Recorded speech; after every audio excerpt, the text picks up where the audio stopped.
We're kind of obsessed with this graph.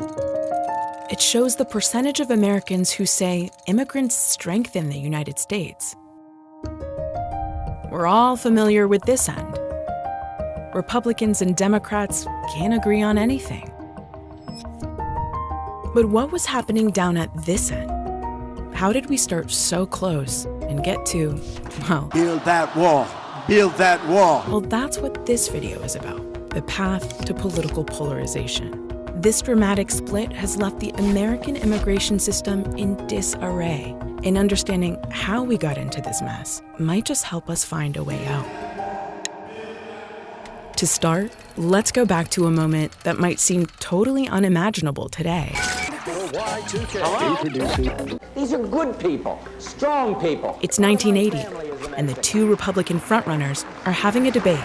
Rather than talking about putting up a fence, why don't we work out some recognition of our mutual problems? We're creating a whole society of really honorable, decent, family-loving people. Wait, what?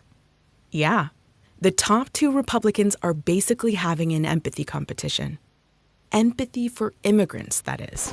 I think the time has come that the United States and our neighbors should have a better understanding and a better relationship than we've ever had. And this was pretty normal at the time.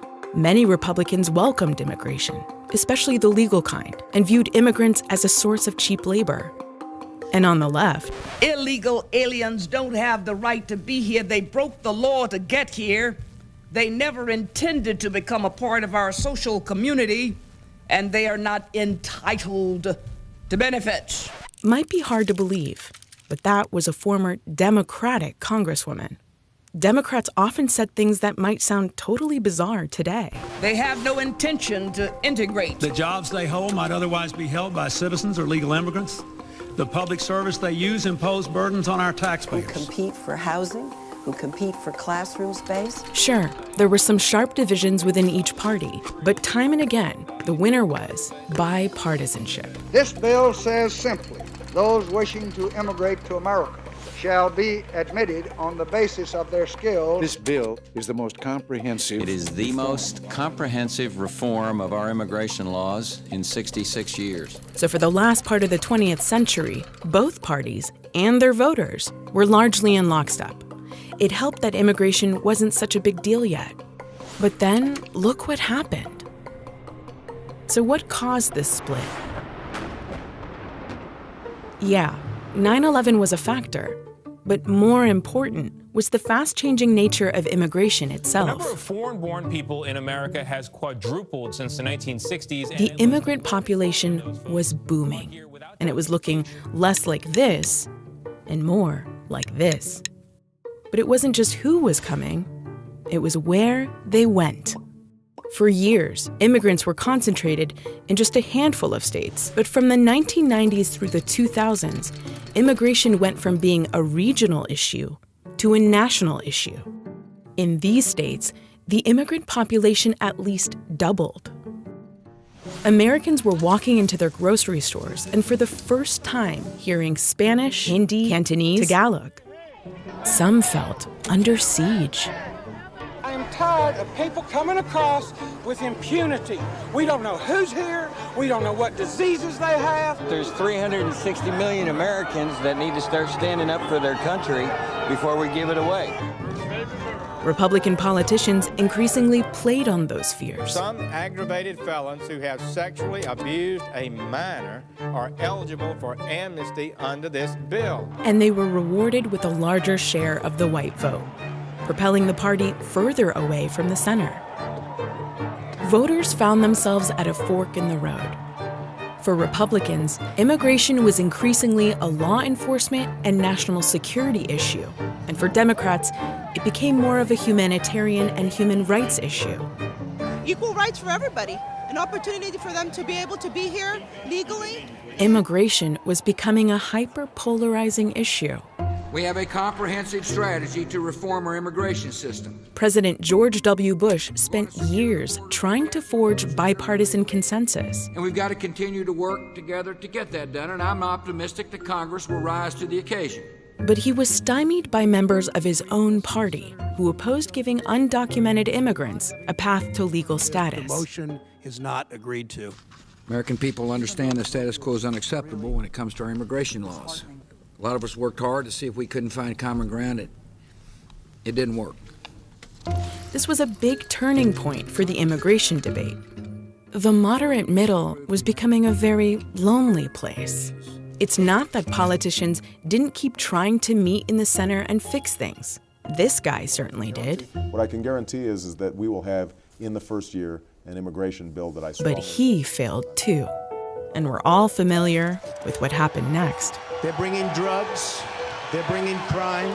They're rapists. We have become a dumping ground when for the entire Mexico world. sends its people, they're not sending their best.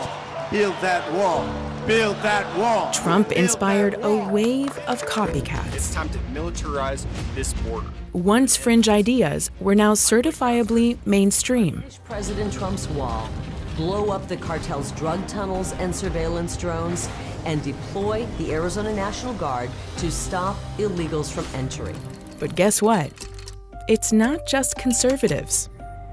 Democrats have aggressively moved away from the center, even more than Republicans. Immigrants and refugees are an enormous blessing. Talking about deporting 11 million people is so outrageous. If you'd be so kind, raise your hand if you think it should be a civil offense rather than a crime to cross the border without documentation.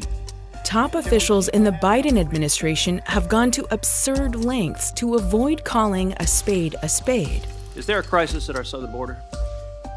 Senator, there is a very significant... That's a yes or no question. There's a very significant... Is there a crisis?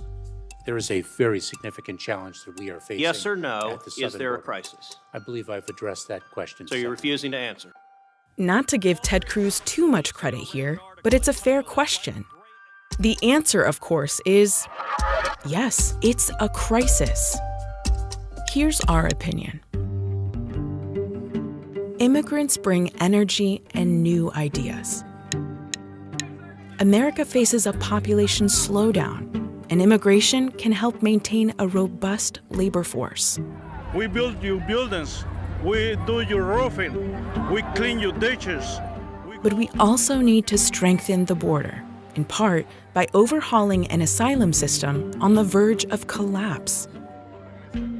The immigration system is broken, but we can fix it if there was only the political will. Why don't we work out some recognition of our mutual problems, make it possible for them to come here legally with a work permit? And nearly all Americans have ancestors who braved the oceans, liberty-loving risk-takers in search of an ideal. We love America, we love our people, and we love people coming here legally. Most Americans support the key elements of sensible immigration reform, including a stronger border and providing undocumented immigrants with a path to citizenship.